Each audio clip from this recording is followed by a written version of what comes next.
All right, hey guys, figured I'd go ahead and record that update video on the 3-month army. It went great. Actually finished early, so about 2.5 months, and because of that, I ended up making these terrain tiles too. So these are just 2x2 pieces of insulation foam that I got from like Lowe's, I think it was. And whole table of terrain. All the models were built and painted in that time frame. It ended up going really, really well. Obviously, this video is coming way after the fact, if any of you follow me at all. But, you know, that wasn't technically part of the challenge, so, you know. So I'll go ahead and take you through what everything is and show you guys. So these guys here are Gruntas. And they're little UFOs. I think they have a champion. This guy's the champion. And then this is a Grunta with Hacken Crew. This is Brute Ragers. Regular Brutes. These are my endless spells. So this is the Swamp. These are the feet. This is the Mouth of Gork. This is one of the, this is one of the Weird Knob Shamans. If I can get it to focus on him. See if it'll focus. Yeah, I don't want to. You can go on my Instagram to see him better. I'm just doing these videos for fun and everything, so, you know, don't expect high quality. I'm just kind of throwing stuff at the wall when I got time. These guys are, I can't remember his name, but it's the Crushers. It's the Legends unit. So he's the actual leader. And then they're the other ones. I apologize, nothing's wanting to focus. These guys are regular Brutes. These are Ard Boys. This is the faction terrain, and then on top of it, we have the other Weird Knob Shaman. So all of this, as I said, was done. So it was built, painted, and all the terrain was built and painted within a 3-month time period. I also added on all these objective markers, so it's a total of 8 of them for any like high games. Like I know there's at least one mission where it's like supply crates, I think, and you have to like take and destroy them if you're the attacker. So I went ahead and I made a whole bunch of them. And then most of the terrain is made up of like little kids' toys and stuff like that I took and modified. Some of them are actually built. So for example, these here are plastic hard. I took and painted them up to look like a little city skyline. You'd see that in a lot of Wacky Pomo ads. These were little Tetris pieces that I took and made up. These ones are my favorite here. So this is UV resin and then bouncy balls, and then this is UV resin and cubes. So it's kind of a pain to get that to work, but I ended up doing it. There's this as well. And then I have a bunch more terrain as well. I also use these magnetiles, but I have a bunch more terrain as well. It's just too much to really put on the board. Got a little carried away. And then this here is a big old bucket of scatter terrain. So you can see a few of those pieces kind of lying around, and like he's on top of some of them. So there's definitely some things. I'm gonna go ahead and put you guys in this little stand here so don't shake all around. Pardon me. All right, so I definitely learned a lot of lessons with this too. Because going into this project, I hated painting. I liked the results.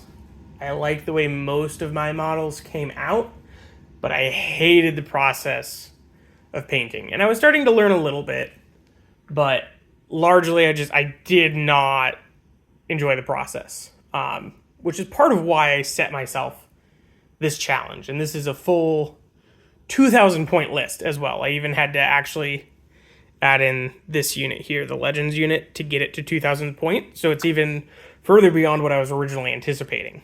And with it too, I wanted to really challenge myself, and I definitely used some bits from other armies and stuff that I had lying around. Like this is an Eldar gun, and there are a few other things lying around, but largely this came out of 2 kits. And it is 2 bigger kits, but I probably could have done it out of 1. I've done a 1-box army before using Lord of the Rings stuff. If you follow me on Instagram, you've probably seen those guys. It's my Bone Reapers, the Holy Men and Nagash. So what I did for this one is I bought the box of Warhammer Fantasy Goblins, And then I bought a box of the Gargants. So not the mega Gargants, but the little ones, which is what this guy is. And he's almost entirely that. And then this guy, his torso and his arms are from that kit. But other than a few little bits, everything else in this army is from that. Just those 2 boxes. So that was kind of part of the challenge that I wanted to do. I wanted to keep it cheap. I wanted to keep it easy. And I kind of wanted to show both myself and other people, like, hey, this can be done.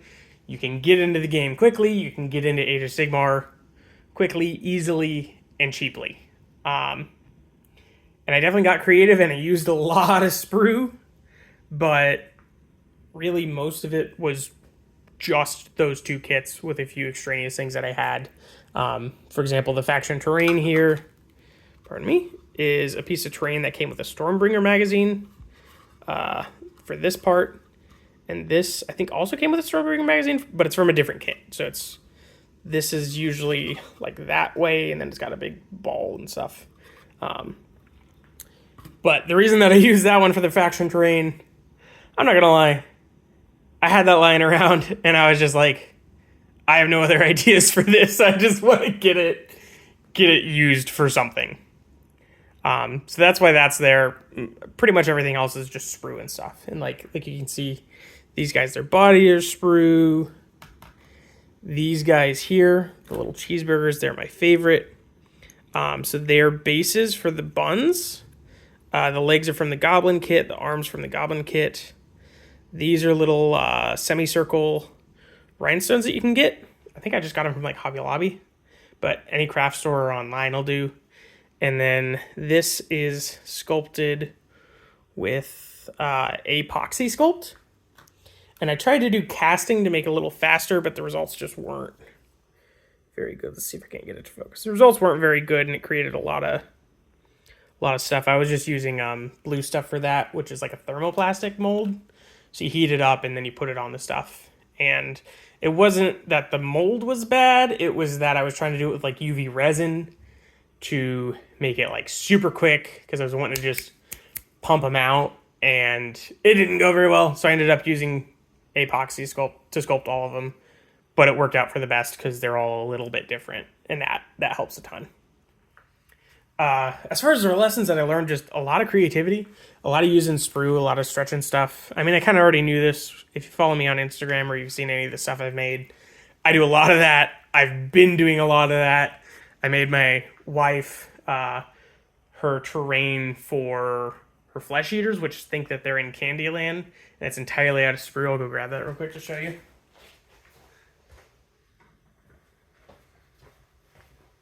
So like I've been doing this. This part isn't really a lesson, but this is all sprue. The chocolate is UV resin that then she took and painted. You can see it's sprue down here. You can see it's not fully all globbed together. So what you do is you just take and heat it up and you sculpt it. And I've been doing that a lot, but it really taught me kind of stretching and learning to utilize stuff the best that I possibly could. And I actually have a shocking amount of excess from the Goblins kit. With what I was originally planning, I was thinking that I was barely going to have enough when I had to add this unit in to get it to 2,000 points because the points values changed. I was like, uh-oh. And then I actually started the project, and I started making stuff stretch super, super far. So I have a ton more goblin bodies, a ton more heads, arms, all that stuff to use on projects later. And like, if I wanted to and I try and stretch it, I can probably basically double this army super easily and go for 4,000 points. I'm not sure that I'll do that. I think that I'm planning on definitely expanding stuff out. But yeah, so like if you plan stuff cleverly and you really go with it, you can get really far. And like these guys here, as I said, they're just bases and legs and an arm, a arm. And they look really, really good. They look like a toy. They don't look fake. They fit in theme. It's wacky Pomo. They fit perfectly. It reminds me of those like McDonald's chairs, and you'd sometimes have the talking cheeseburgers in the commercials. Like it's great. I love him. And this guy, he's so much fun. His head wobbles. Like, it's awesome. And kind of the other thing that I learned was that it's with painting, number one, you need to not be so hard on yourself. You need to not be a perfectionist because I was always can't go out of the lines. If I want something a specific color, then like if I go over it all, I have to go back and redo it. And I would just sit there going back and forth, back and forth, back and forth. And I wanted things to look perfect. And if you followed me on Instagram for a while, you know that's never really what I've achieved. And I've kind of done ways to get around that for a good while. But this kind of taught me to just let go. And I started trying to paint for what I ended up calling like toy quality. So if you could expect to go to a store, pick a toy up off the shelf, and have that kind of a paint scheme on it, like, you know, colors will run in a few places. It's not going to be perfect. Some of the coloring may be a little bit inconsistent, or it's going to be super solid and there's not going to be a lot of depth. That's what I shot for. And well, it's not necessarily what I would do on every army.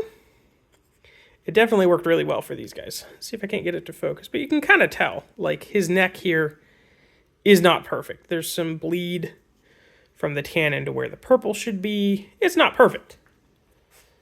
And then the other thing that I discovered is it's way, way, way better to do small, short sessions of painting, 30 minutes, get a color on a model, do a model, whatever you need to do, and then stop, take a sanity break, walk away, and then come back again later.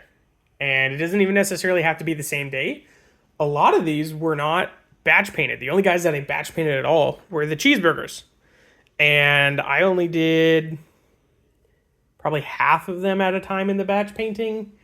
And I really hated it, and it made me shift my mindset. They were the first ones that I did. So it made me shift my mindset for the rest of the army. And I would kind of flip-flop between guys. So like one of the things that I did was, let's see, who's the other ones that I was working on? I think these guys at the same time. So like the TVs, I did like this guy's red, this guy's purple, but I did like the red on him. Then I would come over and do the red shirt for this guy and just kind of flip-flop back and forth between models and different units. And that actually helped me a lot because it felt different each time that I was painting. And the other thing that I realized, like a lot of content creators and stuff talk about this, is like your model is going to be seen from about 5 feet away, not 5 inches. So like just let it go. Let them look good from there. If you look closely on these guys, their faces are terrifying. But with the army and next to each other, they work perfect. I think kind of like the main like last lesson that I learned too is to vary the units in your army, which I've already kind of also been doing this, but it really solidified it here. You know, most armies you see, it's like, okay, cool, everybody's uniform red, uniform blue, and granted, in a lot of war games and stuff, it's soldiers, so it makes sense. But if you add a little variety in, if you stray a little bit from that, if you allow some other colors in, if you allow other shades at a minimum in, you can really keep your sanity because you're not going to be just doing the same color, the same thing over and over and over. As you can see, like these guys are completely different from these guys are different from those guys.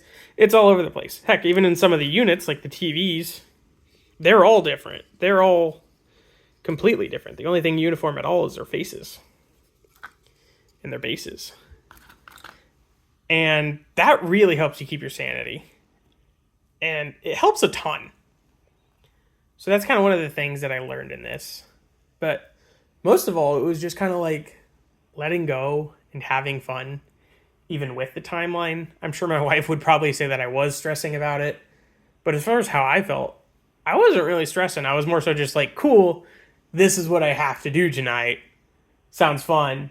I'm just going to work specifically on this army instead of going to whatever other army that I've got going on. Because I've got pretty much every army in the game going on at the same time, A lot of them are built to a 2,000 point list, but I still work on them. I still expand them.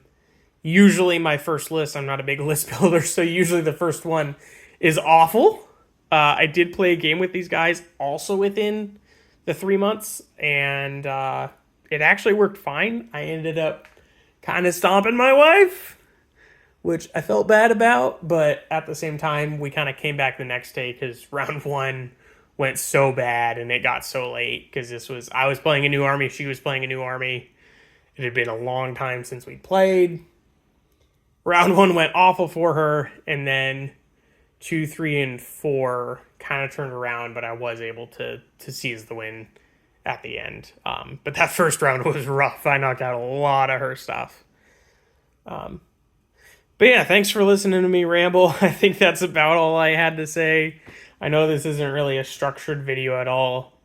Kind of with the whole YouTube channel and stuff, I don't really aspire to be a YouTuber. I don't aspire to make a whole bunch of money. I don't even bother with editing, at least not right now. I'd like to do that in the future, but, for now, I'm just kind of treating it like old school YouTube. Throw a camera out, record yourself talking about something, and have fun. So if anybody stayed until now, I appreciate you guys listening. Let me know if there's anything in my junk that you'd like to see. I love showing off my stuff and talking about it. Learning to talk in front of the camera. I'm still a little breathy and nervous sounding, but I'll get over that if I keep going at this. It's just like presenting at work, Nothing special. I just kind of get ahead of myself and this isn't scripted at all. But yeah, thanks for listening.